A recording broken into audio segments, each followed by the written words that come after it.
최근 인공지능 치팅 행위로 논란이 되고 있는 김은지 선수는 6살 때부터 어린이 대회를 휩쓸었고요. SBS 영재 발굴단의 소개가 되기도 한 천재 소녀입니다. 올해 초 12세 8개월 나이로 입단을 해서 계속해서 맹활약을 했고요. 입단을 해서도 59%, 이게 굉장히 높은 승률을 기록하면서 갈수록 빛이 나고 있던 선수였습니다. 타이젠 TV에서도 핫한 김은지 선수를 인터뷰하기도 했었고, 또 김은지 선수를 분석하는 특집 영상을 만들기도 했습니다. 모두의 관심을 이렇게 받던 김은지 선수의 AI 부정행위 이런 사실이 알려지면서 바둑계에는 믿기 힘든 날벼락 같은 소식이었습니다. 국내의 376명의 프로 기사 중에 가장 어리고 또 상승 가도를 달리고 있던 미래가 촉망되던 어린 기사이기 때문에 그 충격은 더했던 것 같습니다. 이 사실에 대해서 많은 프로 기사들이 SNS에 막 이런저런 이야기를 올리기도 했고요. 또 바둑 커뮤니티에서도 부정 행위에 대한 얘기들을 막 분석하기도 하고 의견을 내놓기도 하고 한바탕 소란이 일어나곤 했습니다. 부정 행위는 9월 29일 온라인 기전에서 이루어졌고요. 11월 20일이죠. 뭐 2달여 만에 징계가 결정됐습니다. 한국기원은 징계위원회를 통해서 소속기사 내규와 전문기사 윤리규정을 위반한 김은지 선수에게 자격정지 1년 징계 처분을 내렸습니다. 소속기사 내규 제3조 제2항 전문기사는 공식기전을 포함한 각종 기전에서 조언과 담합을 언급한다 라는 규정을 위반했던 것으로 나오고요. 또 전문기사 윤리규정 제13조 제1호 대국에서 금지 행위 훈수 고의 패배, 대리 대국, 개인전에서 2인 이상의 연합대국 행위, 승부 담합을 위반했다고 판단하여 징계를 결정했다고 합니다. 징계 처분 이후에도 바둑 팬들의 비난, 그런 여론들은 굉장히 끊이지 않고 계속되고 있는데요. 자격정지 1년이라는 이런 기간에 대해서 바둑 팬들의 의견, 그리고 프로 기사들의 의견도 굉장히 분분하더라고요. 공식 대국도 아닌데 너무 과한 처사가 아니냐, 혹은 미성년인데 1년 이런 건 또 너무한 것 아니냐라는 의견들도 있었고, 영구 제명을 했어야 됐다라는 얘기도 있고, 1년은 약하다, 훨씬 더 많은 제재를 가해야 되는 것이 아니냐라는 논란이 있었습니다. 징계 수위나 제도적 문제점을 이렇게 말씀드리기 전에 우리는 왜 이 어린 소녀가 이런 선택을 할 수밖에 없었는지에 대해서도 주목을 해야 됩니다.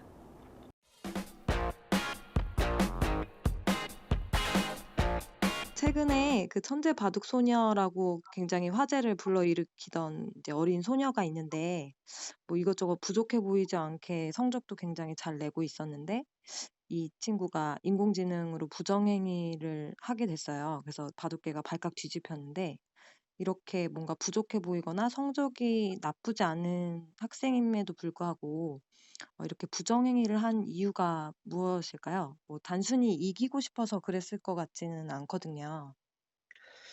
이건 실은 심리학에서는 매우 잘 알려진 현상이고요. 네. 자신의 실력이 어디에서 오는지에 대한 믿음하고 관련이 있습니다. 아, 그리고 특히 어린아이들의 경우에는 어떤 성과를 냈을 때 어떻게 칭찬을 받는지에 따라 그 믿음이 좀 달라집니다. 네. 야, 네가 정말 많이 노력을 했구나. 이런 음, 식으로 칭찬을 하게 되면 자신의 실력이 자신의 노력으로부터 비롯되었다고 믿게 되고, 네. 또 노력을 통해서 자신의 실력을 향상시키는 게 가능하다고 믿게 되겠죠. 네. 그래서 만약에 지게 되더라도, 내가 이번에는 노력이 좀 부족했구나, 훈련이 좀 부족했구나, 이렇게 생각을 하게 될 테고, 그래서 다음번에는 더 많이 준비를 하자, 이런 마음을 갖게 됩니다. 네. 반면에, 바둑에서 이겼을 때, 야, 너 정말 똑똑하구나, 천재구나, 이런 네. 식으로 칭찬하게 되면 네. 자신의 바둑 실력이 타고난 재능에서 비롯되었다고 믿게 되겠죠. 네.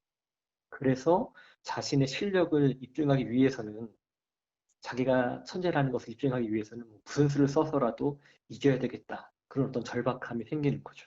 음, 지금 얘기가 되고 있는 김은지 선수의 경우에도 항상 언론에서 천재 바둑소녀다 이런 말이 따라 붙는데 네. 그 말에 그 기대치에 어울리게 살려면 네. 자신의 천재성을 항상 증명을 해야 되는 것이고 네. 그로부터 오는 아마 압박이 많았을 거라고 생각을 합니다. 바둑 같은 경우는 승하고 패가 굉장히 명확한 경기인데요. 그 성적이 좋지 않은 경우에 승리에 이렇게 굉장히 집착하게 되는 경우가 많고, 또 범죄의 심각성을 인지하지 못하고 부정행위를 그렇게 거리낌 없이 하게 되는 경우가 있어요. 특히 최근에는 바둑 인공지능이 발전하면서 이 도덕 불감증에 빠지는 경우들이 자주 보이고 있는데요. 이런 경우에는 어떤 삶의 태도가 필요할까요? 제가 생각하기에는 단순히 시합 하나하나가 아니라 인생이라는 긴 틀에서 보는 것이 좋을 것 같아요. 네. 시간이 흘러서 나중에 자신의 삶을 되돌아봤을 때 자신이 지금까지 어떤 이야기를 가지고 살아왔던 사람인지 그런 생각을 한번 해보는 거죠. 나는 뭐 이기는 게 중요해서 뭐 무조건 뭐 부정행위를 해서라도 이기겠다 이런 사람인지 아니면 바둑을 사랑하고 바둑을 즐겨왔던 사람인지 네. 혹은 자기 자신은 비록 거짓이라는 걸 알지만 뭐 최고란 타이틀만 있으면 돼. 이렇게 타이틀에 목숨을 걸어왔던 사람인지 아니면 최선을 다해서 노력을 하고 기꺼이 그 결과를 받아들여 왔던 사람인지 네. 이런 식으로 인생이라는 긴 관점에서 자신이 어떤 사람이고 바둑이 자신에게 어떤 의미였는지를 생각을 해보면 네. 그런 유혹을 뿌리칠 수 있는 힘이 생길 것 같습니다.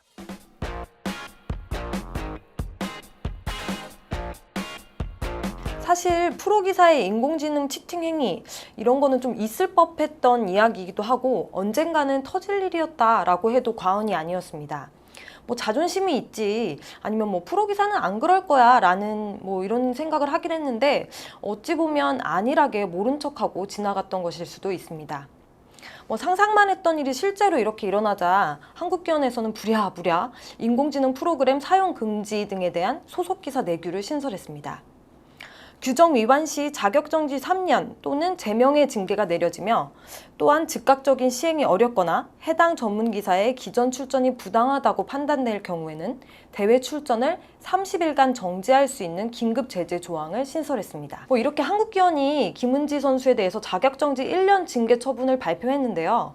뭐 이런 경우에는 대한체육회나 e스포츠협회에서 뭐 공정위원회가 있더라고요. 그 공정위원회에서는 어떻게 처리를 할지에 대해서 알아봤습니다.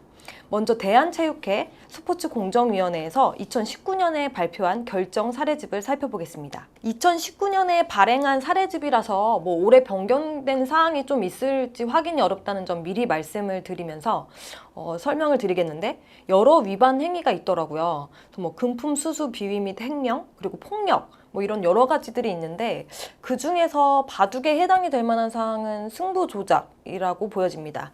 물론 승부 조작이 이번에 발생한 인공지능 부정행위와는 좀 다른 위반 행위인데 좀 참고하시면 좋을 것 같아서 소개해드리겠습니다. 뭐 승부 조작, 편파 판정인 경우, 뭐 경미한 경우에는 3년에서 5년 미만의 자격 정지가 주어진다고 하고요. 뭐 중대한 경우에는 5년 이상의 자격 정지, 뭐 해임 또는 영구 제명을 당하게 됩니다. 인공지능 부정행위에 관련된 거는 사실 e스포츠협회 공정위원회에서 뭐 징계를 발표한 것들이 있는데 그런 것들하고 좀 비교가 가능해 보이거든요. 그래서 e스포츠협회 공정위원회는 올해 7월에 정식 발족을 했더라고요. 그래서 뭐 한국 e스포츠협회 공정위원회 관계자에게 몇 가지 제가 질문을 드렸고 답을 받을 수 있었습니다. 먼저 비인가 프로그램을 사용하는 부적절한 행동을 하는 경우에는 윤리적으로 맞지 않는 행동이기 때문에 각 게임사에서 정해진 규칙에 따라서 징계를 하고 있다라고 하고요. 뭐 보통 연습 과정에서 이런 것들이 좀 발견이 된다고 해요. 그래서 발견이 된다면 1개월에서 2개월 사이의 제재와 사회 봉사를 포함하는 정도, 그 정도의 징계가 내려진다고 하고요. 또 e스포츠 협회에서 선정한 기간의 공식 대회에서는 지금까지 허락되지 않은 프로그램을 사용하는 경우는 아직까지는 없었다라고 하고요. 만약에 공식 대회에서 발견된다면 영구 제명으로 수위가 굉장히 세게 징계가 내려진다고 합니다.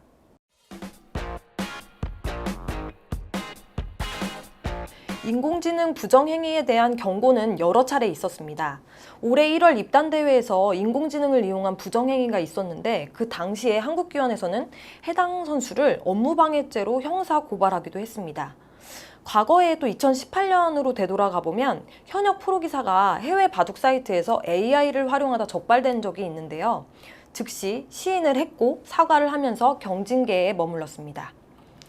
이렇게 인공지능을 악용한 이슈들이 계속 팡팡 터지면서 올 초에는 목진석 국가대표팀 감독이 교육과 함께 강력한 징계와 처벌만이 재발을 막을 수 있을 것이다 라고 힘주어서 말한 적이 있습니다.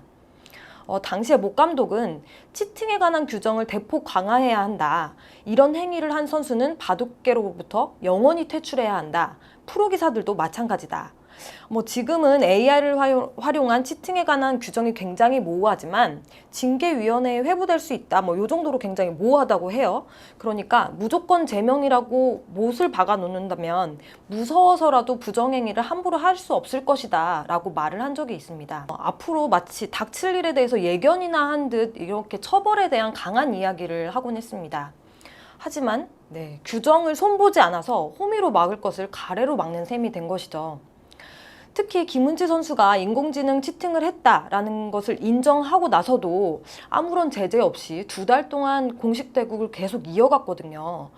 이렇게 이런 점들 뼈아픈 오점으로 남았습니다. 또 프로 기사들에 대한 윤리 교육, 도덕 불감증에 대한 인식 강화도 과제로 남았습니다. 언택트 시대를 맞아서 인터넷 대회가 많이 치러지고 있는 추세입니다. 코로나 시대에 인터넷이라는 장점을 가지고 새 전환점을 맞이한 바둑입니다. 이런 시기에 바둑이 인공지능 부정행위라는 빨간불에 딱 멈춰 섰습니다. 선수들 개개인의 양심에 맡기는 것도 좋지만 현대사회는 인공지능 프로그램을 돌려볼 수도 있고 바둑방송이나 유튜브 중계의 해설을 보는 등 부정행위에 대한 너무 많은 정보와 수단 그리고 방법이 있습니다. 보다 공정하고 정당한 방법을 통해 승패를 가리는 스포츠가 되기 위해서는 세세하고 체계적인 법적, 제도적 보완을 해야 할 것입니다. 스포츠맨십에 대해서 사전을 찾아봤습니다. 훌륭한 스포츠맨십을 가진 선수는 공정하게 경기에 임하고 비정상적인 이득을 얻기 위해 불의한 일을 행하지 않으며 항상 상대편을 향해 예의를 지키는 것은 물론 승패를 떠나 결과에 승복해야 한다. 지금까지 정 기자의 애프터 361이었습니다.